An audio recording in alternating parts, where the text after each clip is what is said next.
మనకి ఎన్నో రుగ్మతలు ఉంటాయమ్మా. మానసికంగా, శారీరకంగా ఎన్నో రుగ్మతలు ఉంటాయి మనకి. ఆ రుగ్మతలు లోపల ఉన్న వాటిని కడుక్కోలేం కాబట్టి స్వామివారి మూర్తికి అభిషేకం చేసినప్పుడు ఆటోమేటిక్గా ఆ యొక్క రుగ్మతలకి పరిష్కారం దొరుకుతుందమ్మా. అంటే వాటి ఉపశమనం జరుగుతుంది. కాబట్టి అభిషేకం చేసేటప్పుడు మీరు లైన్లో వచ్చి ఓం నమో నారాయణ మంత్రం కంటిన్యూగా చెప్పుకోండి. మీరు ఎంత బాగా చెప్పుకుంటే కర్మక్షయం అంత బాగా అవుతుంది. కాబట్టి ఓం నమో నారాయణ అంటూ స్వామివారికి అభిషేకం చేసుకోండి. మీరు చేసుకున్న తర్వాత మళ్ళీ లైన్లో కిందకి వెళ్ళిపోండి. తర్వాత స్వామివారి అలంకరణ అవుతుంది. అలంకరణ అయిన తర్వాత మళ్ళీ దర్శనం అవుద్దమ్మా. దర్శనం అయిన తర్వాత మీతో ధ్యానం చేస్తాం. ఆ ధ్యానంలో చాలామందికి స్వామివారు కనిపిస్తారు, అమ్మవారు కనిపిస్తారు. కాబట్టి ధ్యానం చేసి తర్వాత మీ యొక్క అనుభవాలు చెప్పిన తర్వాత అప్పుడు ప్రసాదం తీసుకున్న తర్వాత ఇక్కడ ఎవరైతే సేవ చేసుకోవడానికి సిద్ధంగా ఉన్నారో వాళ్ళందరూ కూడా వచ్చి కూర్చుంటే 5 దొరుకుతుంది. వాళ్ళందరికీ లాటరీ వేసిన తర్వాత ఎవరు ఎప్పుడు అమ్మవారు సేవ చేసుకోవాలనేది మీ నిర్ణయం అవుతప్పుడు.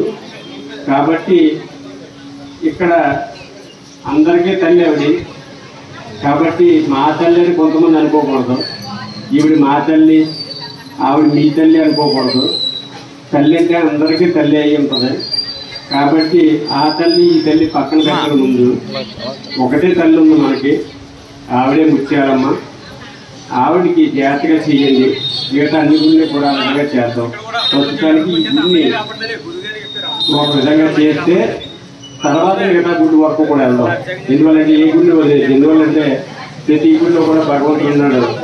దానికి కూడా మనం ఏర్పాటు చేద్దాం. ముందు ఇక్కడ అమ్మవారి దగ్గర సేవ చేసిన తర్వాత అప్పుడు ప్రతి గుడిని కూడా మనం ఒక్కోదానికి ఇక్కడ సేవ చేసుకున్న వాళ్ళకి ఒక సంవత్సరం రోజు దేవత వస్తుందమ్మా. ఉన్న సంవత్సరం రోజులు మీరు ఏం చేస్తారు చెప్పండి. ఒక సంవత్సరం పడుతుంది. 52 వారాల్లో మీరు సంవత్సరం అయిపోతుంది. 52 టీంలు ఏర్పాటు అయిపోయి సంవత్సరం రోజు దేవత వస్తుంది. మిగతా రోజులు ఏం చేస్తారు? మిగతా మళ్ళీ వారానికి ఒక గుడికి ఆ గుడిలో మళ్ళీ చేస్తారు. ప్రతి గుడి కూడా సుసంపన్నంగా తయారవుతుంది.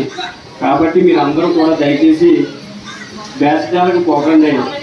నేను గొప్ప, నేను తిన్నానే బేసజాలకు పోకండి.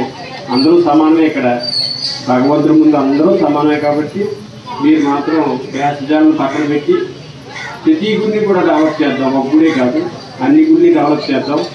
కాబట్టి ముందుగా మీరు సంకల్పం చెప్తామమ్మా. మాతో పాటు మీరు అందరూ సంకల్పం చెప్పండి.